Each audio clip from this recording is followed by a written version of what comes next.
Insya Allah saya akan ada dan saya akan jadi tempat Anda untuk bertanya. Tanya Pak Budi, saya akan bantu. Terima kasih. Lalu seperti apa sih transformasi digital yang tepat dan benar? Nah, pada bagian selanjutnya di video ini kita akan bahas mengenai sebuah contoh kasus, sebuah usaha dan pelaku usaha yang mencoba melakukan inisiatif dan upaya untuk beralih ke ranah digital. Dan kita akan nilai dan lihat apakah yang dilakukan oleh pelaku usaha ini sudah masuk ke dalam definisi transformasi digital atau baru sebatas digitalisasi atau bahkan hanya sebatas digitisasi. Untuk itu, apabila teman-teman merasa informasi-informasi seperti ini penting dan bermanfaat, khususnya bagi teman-teman pelaku usaha mikro, kecil, dan menengah, maka saat ini juga lakukanlah subscribe, like, dan share sebagai bentuk dukungan teman-teman kepada tim kami untuk terus melakukan riset, penelitian, dan produksi video-video serupa secara konsisten dengan maksud untuk memberikan wawasan, inspirasi, dan dukungan bagi kemajuan UMKM nasional.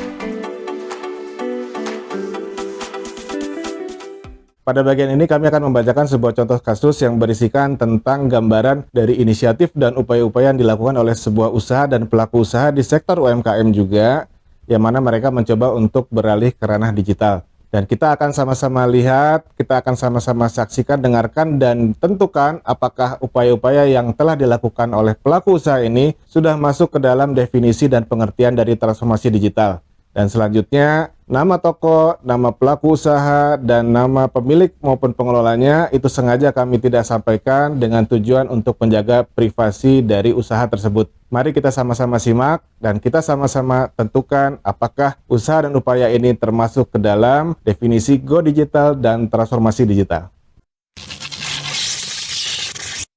Pada contoh kasus kali ini kita akan membahas tentang sebuah toko furniture yang mengalami kesulitan penjualan selama masa pandemi COVID-19. Dan kami akan membacakan cerita tentang apa yang dilakukan oleh toko furniture ini untuk mengantisipasi kondisi tersebut, dan mari kita simak bersama. Sebuah toko furniture yang terletak di ibu kota di mana selama masa pandemi telah mengalami pukulan bisnis yang cukup telak sehingga usaha yang dikelola kehilangan lebih dari 70% volume penjualan dengan penurunan omset pendapatan lebih dari 50% dibandingkan dengan masa sebelum pandemi. Di masa sebelum pandemi, pemilik dan pengelola toko ini telah melakukan upaya-upaya pemasaran baik melalui saluran fisik, yaitu melalui showroomnya di daerah Jakarta Timur, maupun melalui berbagai media digital seperti marketplace dan website toko. Dan bahkan mereka membuat konten-konten visual dan video yang diposting secara rutin di sosial media yang mereka miliki. Hal ini telah berlaku selama hampir dari 2 tahun. Spesialisasi usaha dan lini produksi utama dari toko ini adalah di bidang penyediaan furniture modern untuk penggunaan perkantoran yang antara lain terdiri dari meja, kursi meja, termasuk halnya aksesori interior kantor lainnya mulai dari gorden, partisi, vertical blind, sampai dengan lampu kerja atau lampu hias. Toko ini bahkan memiliki 1 orang karyawan yang secara khusus ditugaskan untuk mengelola aset pemasaran digital dan juga bertugas sebagai technical support dan petugas maintenance atas perangkat-perangkat IT. Dan 1 lagi karyawan lainnya yang ditugaskan sebagai admin,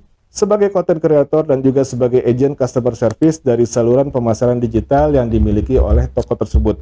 Di masa pandemi, fokus operasional dari toko ini kemudian diarahkan hampir 90%-nya ke upaya pemasaran digital. Dari historik permintaan dan penjualan di masa pandemi, di mana penjualan melalui channel pemasaran digital hanya memiliki porsi 10% saja dari total penjualan. Maka yang kemudian dilakukan oleh pengelola toko adalah mulai melakukan analisis pasar. Sadar bahwa saat pandemi seperti ini, maka hampir seluruh konsumen potensial bergeser ke pasar digital. Maka sang pemilik dan pengelola toko kemudian menugaskan karyawan terkait untuk melakukan riset pasar, sehingga diketahui ukuran dari pasar serta seberapa besar awareness dari pasar terhadap keberadaan toko furniture tersebut.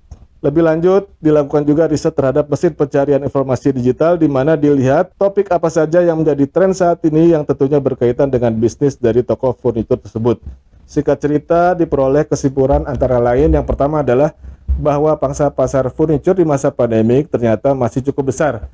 Dilihat dari banyaknya orang yang melakukan pencarian furniture melalui search engine di internet. Lalu yang kedua adalah bahwa dari seluruh pangsa pasar tersebut, masih di bawah 1% yang pernah melakukan browsing atau eksplorasi terhadap website dan produk-produk dari toko furniture tersebut. Lalu yang ketiga, Dari 10% porsi penjualan melalui saluran pemasaran digital di masa sebelum pandemi, maka 90% diantaranya itu adalah hasil dari iklan berbayar di platform mesin pencarian internet. Sedangkan 10% sisanya adalah dari pengunjung unik yang mengakses website milik toko tersebut. Lalu kesimpulan yang keempat, bahwa tren pencarian terkait dengan furniture dalam 6 bulan terakhir adalah pencarian furnitur second hand, serta sewa furnitur dan paket furnitur tematik sesuai dengan ruangan. Dari informasi tersebut, maka kemudian pengelola toko melakukan penyesuaian bisnis, di mana mereka merubah unique selling proposition-nya menjadi penyedia jasa rental furniture.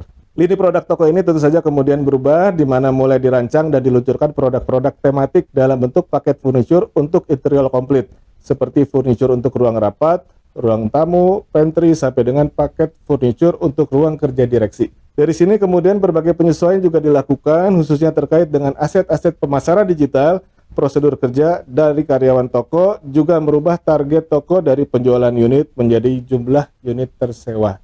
Selanjutnya, produk-produk X disewakan ini setelah masa 2 tahun, juga dilego oleh toko ini ke pemilik-pemilik hotel dan penginapan kecil dan juga beberapa pengelola kos-kosan, sehingga ruang yang mereka sewakan sifatnya menjadi fully furnished. Jadi seperti ini teman-teman apa yang sudah dilakukan oleh pengusaha toko furniture tersebut, dan apakah yang telah ia lakukan termasuk sebagai sebuah upaya go digital dan transformasi digital?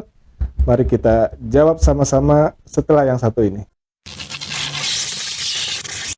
Dari contoh kasus yang tadi telah sama-sama kita simak, dan ini adalah contoh kasus yang cukup menarik menurut kami, maka kita bisa ambil beberapa kesimpulan antara lain sebagai berikut. Yang pertama adalah telah terjadi perubahan-perubahan fundamental terkait dengan arah dan tujuan bisnis, bentuk bisnis dari toko furniture ini, dan juga tidak kalah penting adalah perubahan terhadap pola interaksi dan customer experience dari toko furniture ini. Lalu kemudian yang tidak kalah penting adalah kita bisa melihat terjadinya peningkatan produktivitas, efektivitas, dan efisiensi dari usaha yang dikelola setelah beralih ke ranah digital. Lalu kemudian kesimpulan yang berikutnya adalah bahwa toko ini telah melakukan upaya-upaya mulai dari digitalisasi, sampai dengan transformasi digital.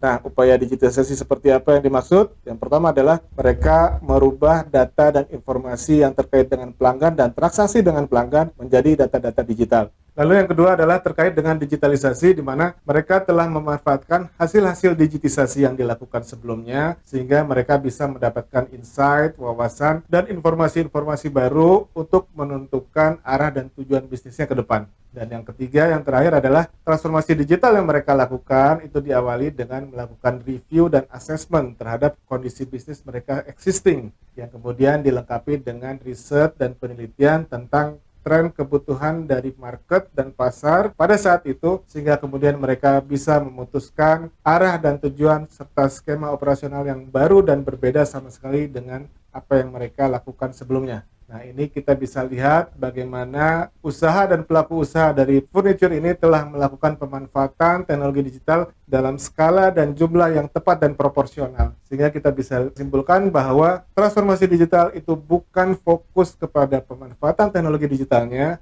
tapi fokus kepada perubahan kebutuhan dari pasar dan masyarakat.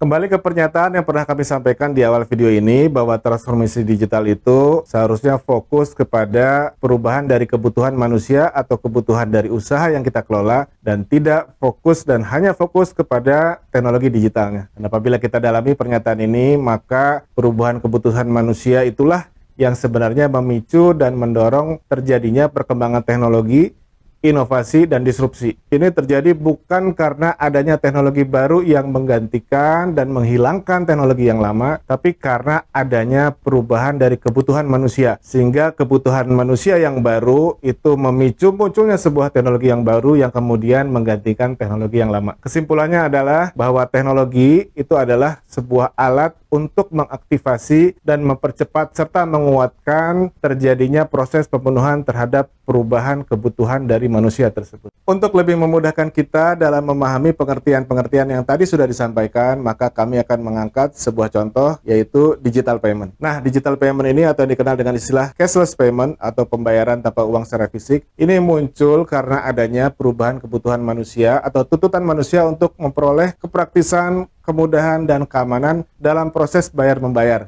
Nah, jadi kebutuhan ini yang kemudian terus-menerus berkembang, kemudian memicu perkembangan dan munculnya teknologi dari digital payment dan uang elektronik. Nah, dari sini kita bisa lihat dan bisa simpulkan bahwa fungsi dan peran dari teknologi itu adalah sebagai sebuah alat untuk mengaktifkan dan memperkuat upaya-upaya pemenuhan dari perubahan kebutuhan manusia tadi.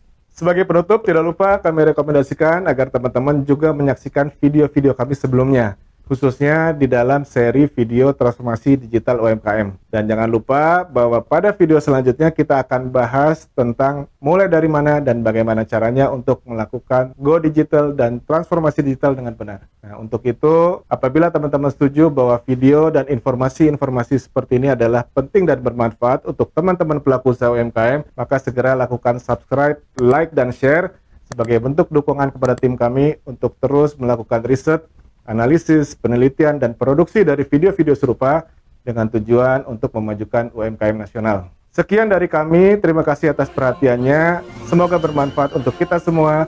Billahi taufik wal hidayah. Wassalamualaikum warahmatullahi wabarakatuh.